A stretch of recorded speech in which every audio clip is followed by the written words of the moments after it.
Hey friend, welcome to the Self Care Isn't Selfish podcast. I'm your host, Emily Nichols. As a Whole30 certified coach, wife, busy working boy mom, and your self-care guru, I'm here to help you start putting yourself first without the guilt. Each week you'll hear motivating and practical tips on how you can create a habit of self-care through interviews with my amazing guests or quick solo episodes with me. After each episode, you'll walk away with an action plan and feel empowered to implement what you have learned into your life. So grab a cup of coffee, glass of wine, or your favorite sparkling water, and let's do this.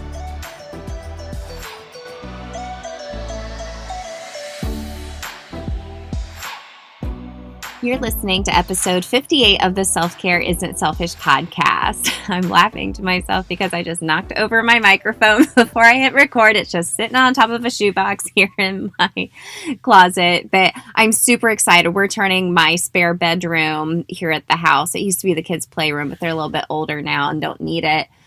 Into my own recording studio, not just for the podcast, but for some upcoming virtual classes, fitness classes that I'll be offering as well. So I'm excited to get out of my closet. I think my husband is more so because of all my notes I have in here and all my other setups. So sometimes you just got to start wherever you can, right? All right. Well, let's get into today's episode. Today, my guest is Melissa Smith, and we are talking all about mission, okay? Not just having your own mission statement or mission about your life, but also supporting companies that have a mission behind them too. You know, I love this quote from Winston Churchill. It says, "It's not enough to have lived. We should be determined to live for something." Okay, so what are you living for? What are you doing every day with your life and your job, with your family, your friends, your loved ones? What is your mission in life? And that's a really big question, right? It's like, I don't know, just go to work and, take care of my family, and that's great. But what if there could be more for you out there?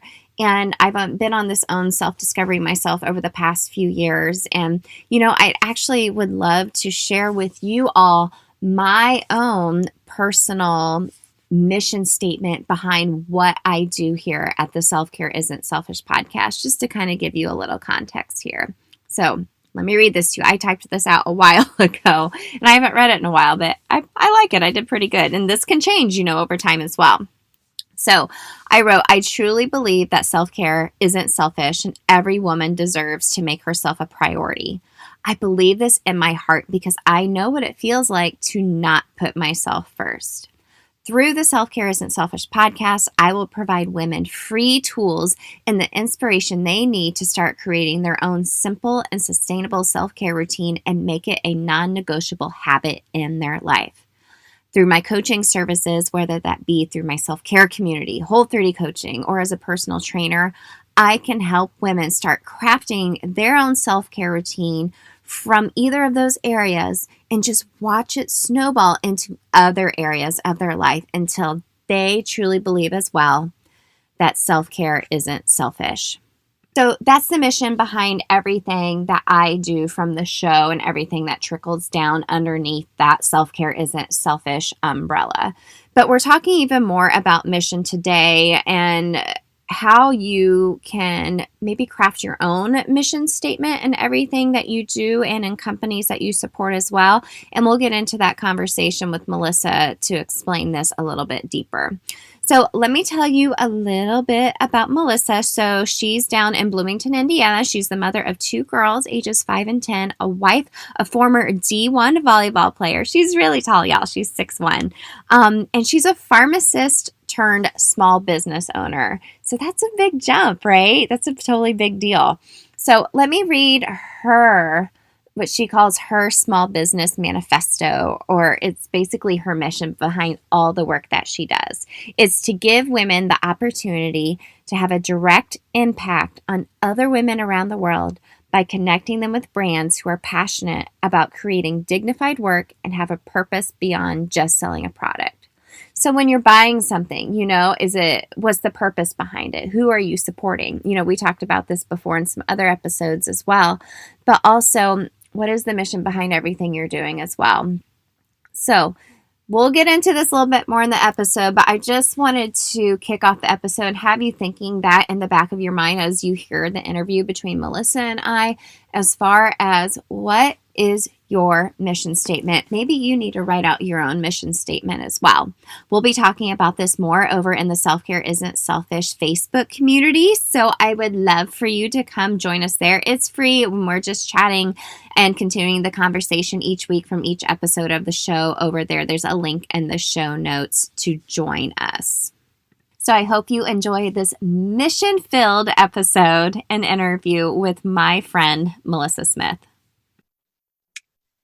All right, gang, welcome back to the Self-Care Isn't Selfish podcast. I am so excited. I say that every week, but I am excited to have my friend Melissa Smith on the show this week. Melissa, thanks so much for coming on.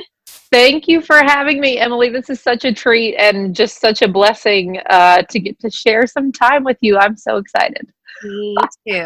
All right. Well, the first question I ask everyone is, what does self-care mean to you?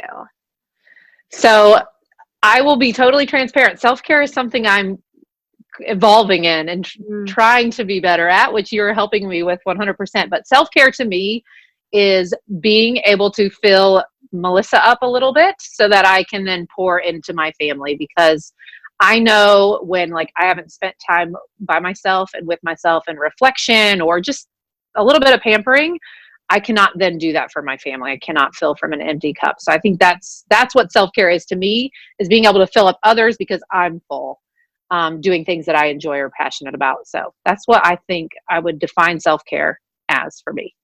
Well, I'm glad you said that's something that's always evolving for you, because self-care just doesn't happen overnight, and it's actually pretty hard, and it takes time to develop. It's a habit you have to develop over time and practice.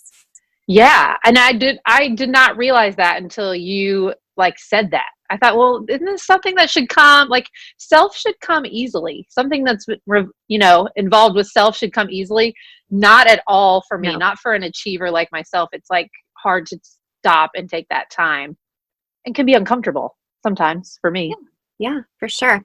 Well, let's get into a little bit about you. Can you share a little bit about your story, kind of where you've been and where you are now, so my audience can get to know you a little better?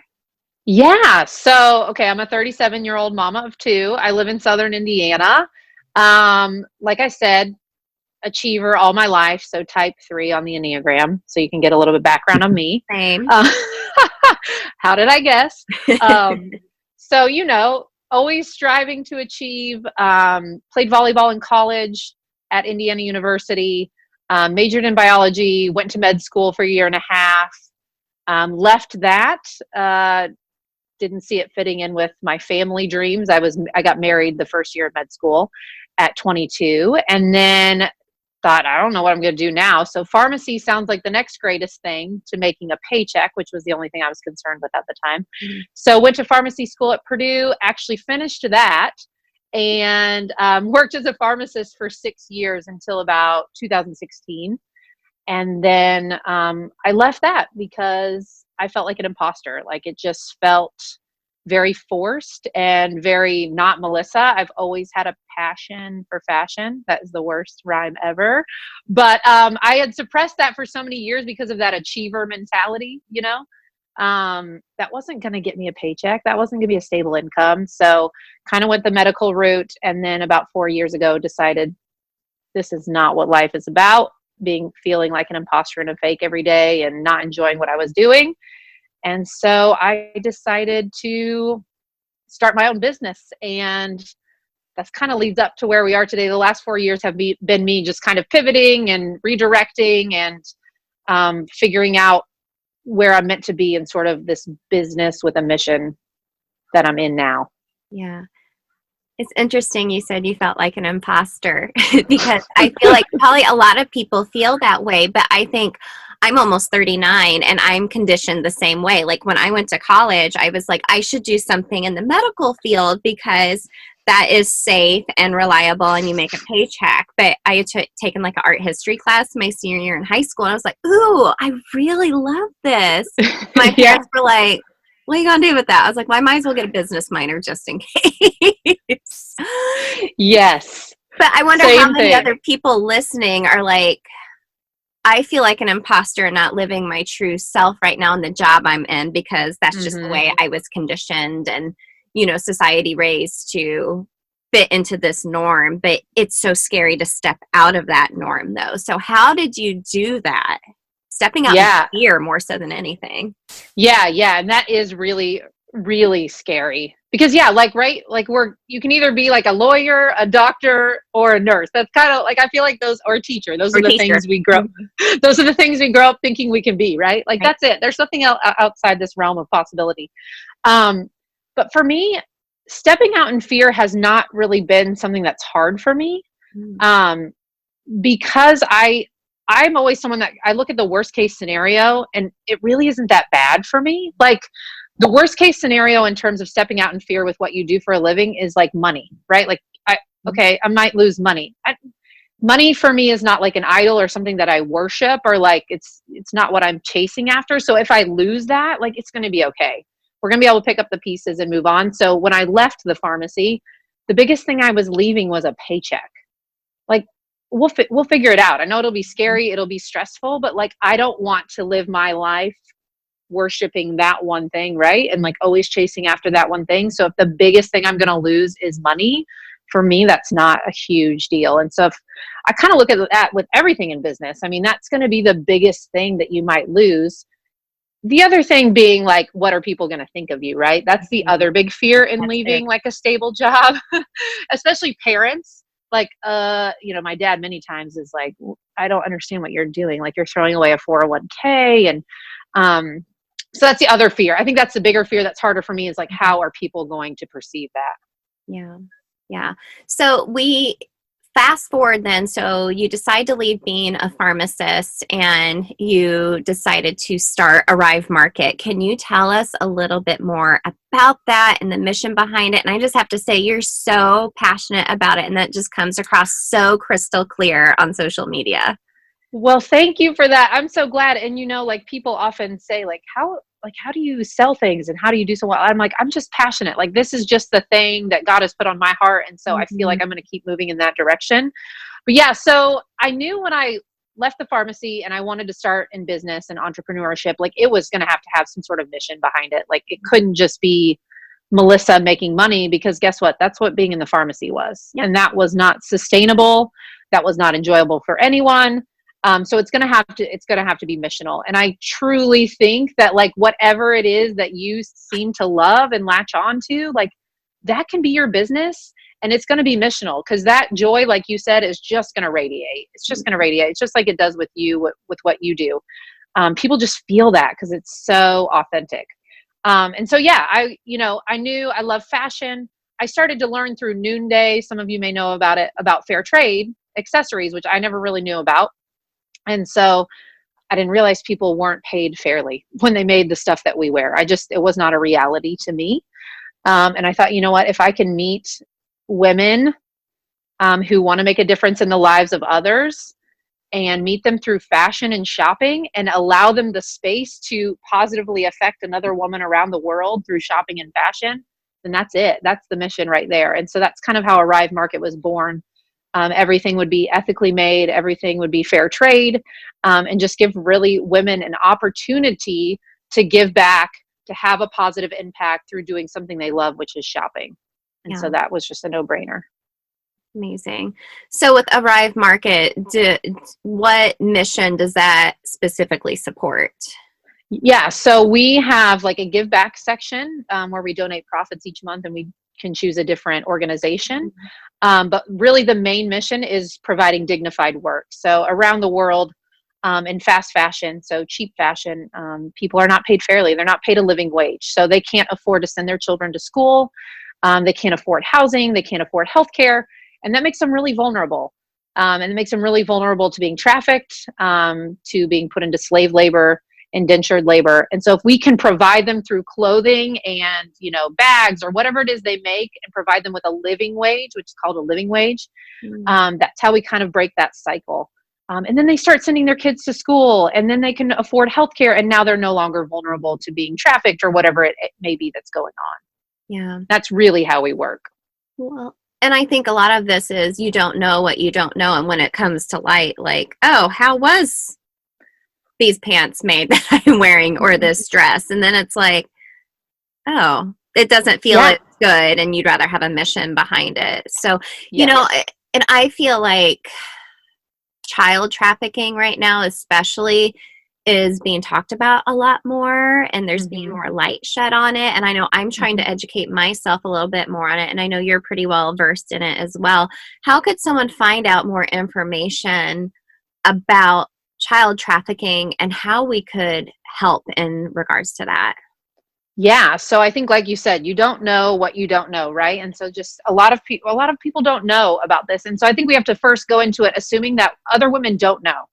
Because we never want to come across as judgmental, right? Like, why aren't you a part of the solution? Well, they probably don't even know what's happening. Right. But so the places that I recommend first, IJM, International Justice Mission, is for me like the go-to, working around the world or globally, and really the ones that are rescuing, the ones who are working with law enforcement, right? So they work in those countries with law enforcement. It's not just, a bunch of people coming in from another country trying to do good, but they're working there. And that way it's sustainable.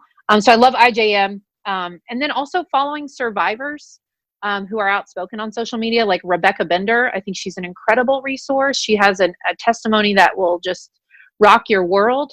But she shares daily, and she shares resources that are trustworthy, and it's here in the United States. So if you don't know about what's happening in our country, she shares very authentically what it looks like here, because it probably looks a lot different than what you or I might have thought it looked like. Sure. And then lastly, I would say if you want to know about how trafficking relates to fashion and sort of what I talked on there, because a lot of times that doesn't make sense. I'm like, what? How do these two go together? Fashion Revolution is a wonderful place, and it's an international organization that will kind of teach you about all the yuckiness of fast fashion and how it relates to trafficking. Yeah. That's amazing. Well, those are really great resources to start with, and really just to think about educating ourselves more. Yeah. And really, when you buy anything, thinking about where it came from is a big deal. It's a big deal. I mean, I feel like, as far as like the health and wellness world, people are looking at the labels of their food and figuring out, oh, where was this made? Or does it have this? And, oh, I don't want to use this. And I feel like we don't think the same way to clothing, which it should be the same across all spectrums. Yeah, and I think we're really having a period of like revolution in that, because we're figuring out that the way that we make change is by voting with our dollars, right? Like it literally is a huge way to make change, is by saying, no, I'm not going to put my money with you until you're more transparent on your labor practices, until you're telling me how people are treated that make your product. But I am going to shop over here because this person is telling me that they're taking care of their workers. Yeah. So yeah, I mean, how else, like companies will respond to that. And people often ask me, like, well, if I don't shop fast fashion, if I don't shop with a place like Forever 21 or something, aren't those people going to lose their jobs? Don't I want to support them so they can keep their job? Well, no. Forever 21 they'll open their eyes and they'll see that you're not spending your money there, and they'll figure out why, and they're going to have to be more transparent and get up to speed with the rest of the world in terms of being ethical and taking care of their manufacturers. This was something I was discussing with Eve Guzman on one of my recent podcast episodes, talking about diversity and supporting companies that show diversity in their apparel or whatever product they're supporting. And we had the same conversation, like, support the companies that are showing diversity or not fast fashion for this matter. And the ones that are doing it, they're like, okay, we got to change because we're losing customers. And that's where the change happens. We have to be the ones to facilitate it. Yeah, absolutely. And it's fun to shop in a new way. Like, it's super fun to go out and find all these new brands that are doing things correctly. And what better time now than when small business really needs like our support. And yeah, the big box stores, they'll catch on, they'll figure it out, but we have to be willing to be a little bit uncomfortable and say, well, maybe I don't need that cheap shirt right now. I'm going to wait till they get their act together and I'll go look over somewhere else. Yeah. Yeah. Well, that kind of leads me to the next thing I wanted to chat with you a little bit about. So, you and I and some other ladies are helping to launch a new athleisure brand, and I'm obsessed. I can't even tell you how much. I was just doing a story this morning, and I was like, when you sit down, like in leggings, and you have to like readjust the waistband, I was like, I don't have to with these. And just with teaching classes and working from home, this is what I live in. So I'm really excited to help launch this new brand. And I would love to hear why you got involved, and we'll kind of follow up with maybe a couple of questions around that. Sure. Tell me a little bit. Yeah. So it's kind of multifaceted why. I mean, number one, the minute I heard the designer speak on how it was sourced and how it was manufactured and her passion for like how people are treated, I haven't really seen that in the athleisure space. Most brands are not super transparent. Athleta is maybe the only other one that's somewhat transparent about what they do. So that caught my attention, being in the realm that I'm in, but also like, this is a space, who isn't wearing this? Every single mom that I come into contact with is wearing activewear, whether she works out or not. And so like the timing is perfect. The simplicity, we're both very busy. All of us are really busy. I talk about that all the time, how every woman is busy, and just the simplicity of being able to wear and share something is always fun with your friends. And then to know that it's made ethically was icing on the cake. Hey, cutting in real quick to tell you about today's sponsor, SAVVI. When I was approached to help launch this new activewear company, I had to do my research first, like the squat test, bra check while you're jumping, making sure everything stays in check, compression check, and to tell you the truth, I was hooked. So as a certified personal trainer and group exercise instructor, I know what's up when it comes to activewear. I mean, it's my daily uniform inside and outside of coaching, and this is the good stuff. So the material is so buttery, and I'm obsessed with the details and colors of their leggings and sports bras. So I don't partner with too many companies, but after I started wearing SAVVI's clothing, I just had to share this with you. I mean, we're all wearing activewear right now anyway, right?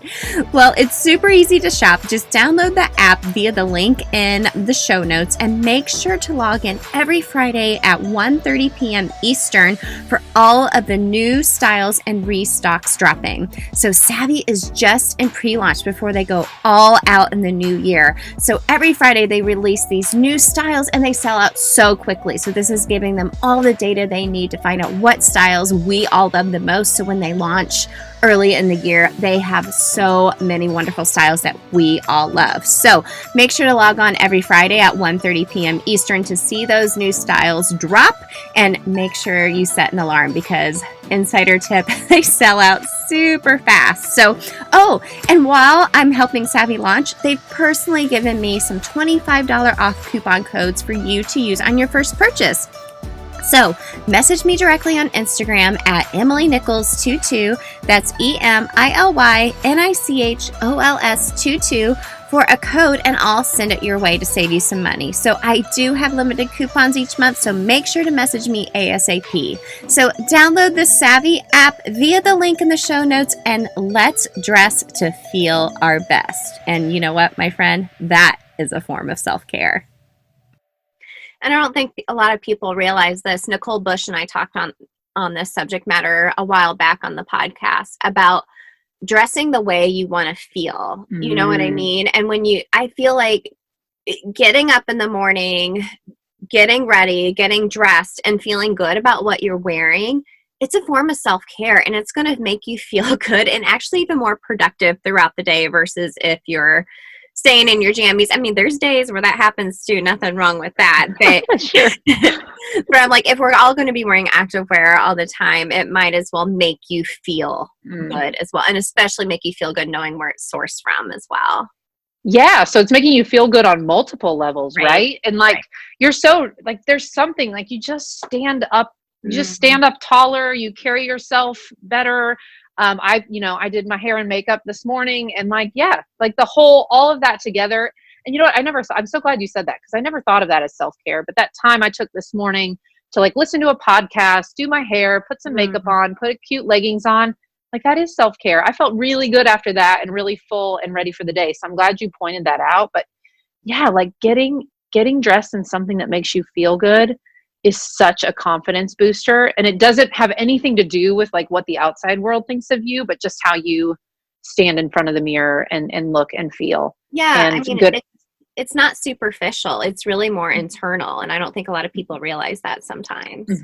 Yeah. Yeah. And that's something I'm seeing so much with this brand and community is just women of all shapes, sizes, and colors, like just standing taller and like posting their picture. These are women who would have never probably posted a selfie, but just saying like, I feel good. I feel strong. Yeah. And yeah, that is self-care for sure. Well, let me ask you this. So I don't partner with too many brands, and I kept seeing SAVVI pop up, and I was like, okay, when I keep seeing something over and over, in my mind, I'm like, okay, I feel like God's kind of maybe nudging me a little bit, and I should look into this.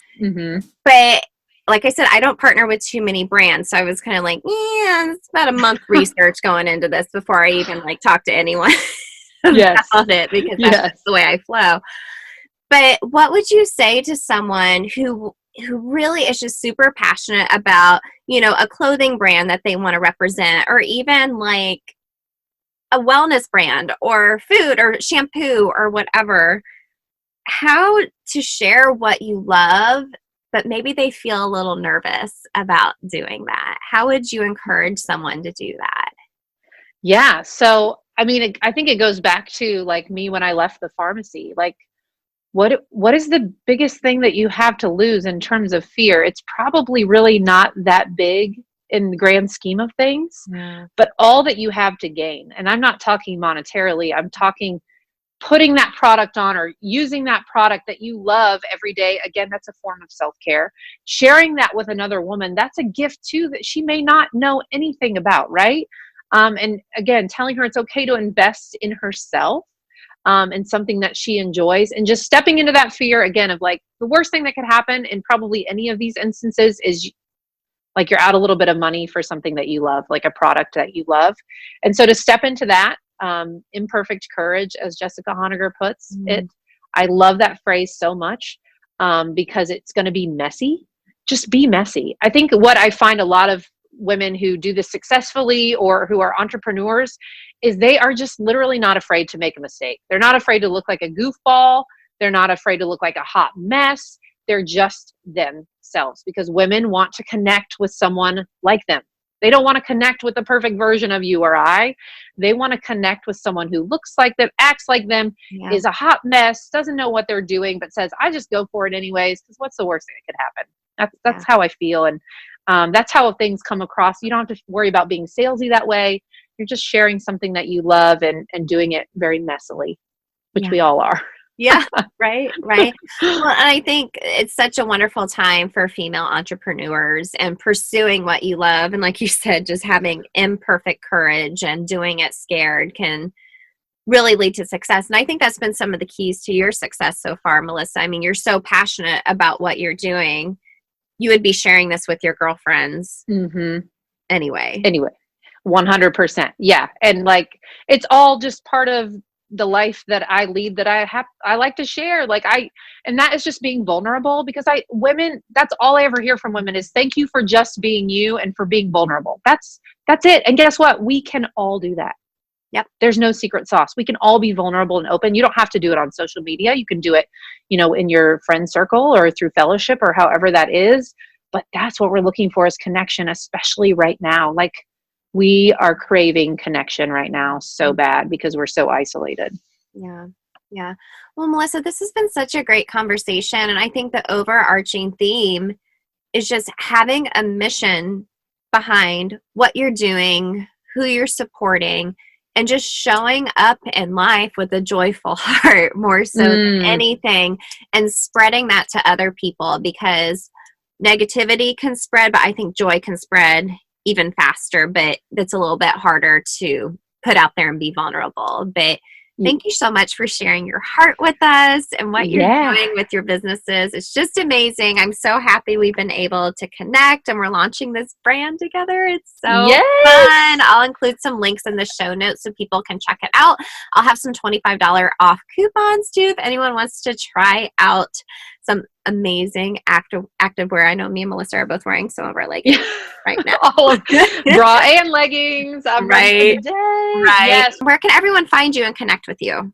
Okay. So on Instagram, personal profile is melissa.lynn.smith.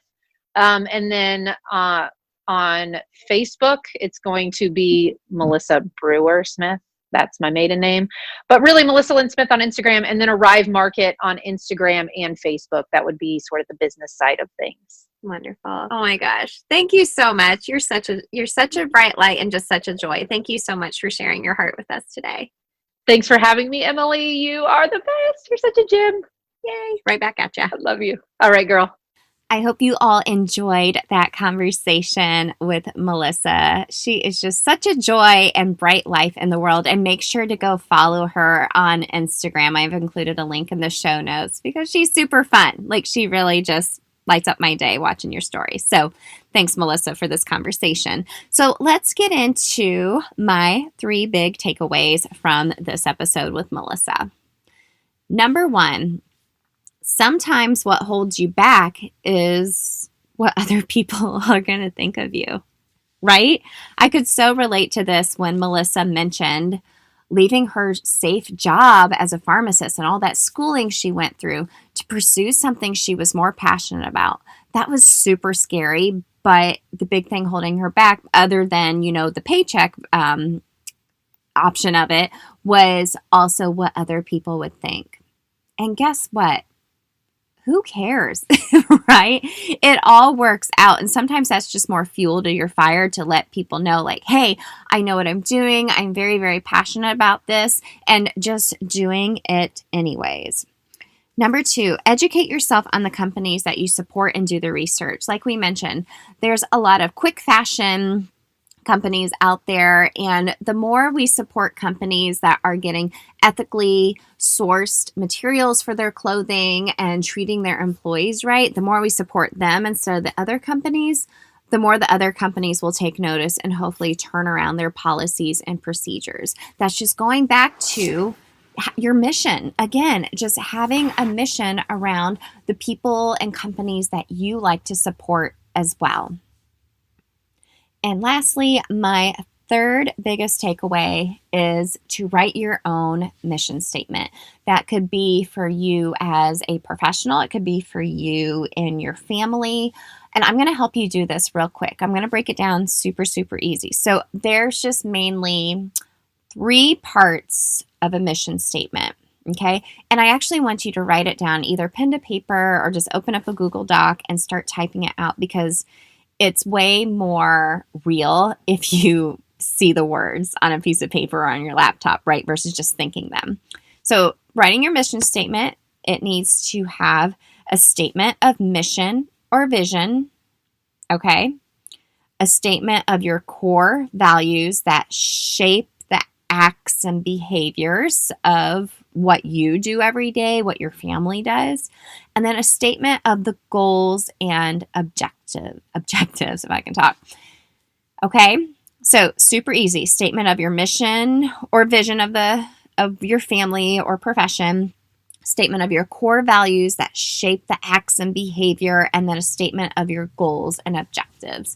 I'm going to be doing this activity with my community over on Facebook, the Self Care Isn't Selfish podcast community. So make sure to click the link in my show notes if you want to join us over there and think about crafting your own mission statement. And like I mentioned early in the episode, it may change, and it should change as you evolve in as just being a person, right? And as things change and as you go through different seasons, and we're in a season right now, right? Right. So thanks again to Melissa for joining me for this conversation, really getting you thinking about what your own mission statement is, and make sure to check out all the links I put for you in the show notes.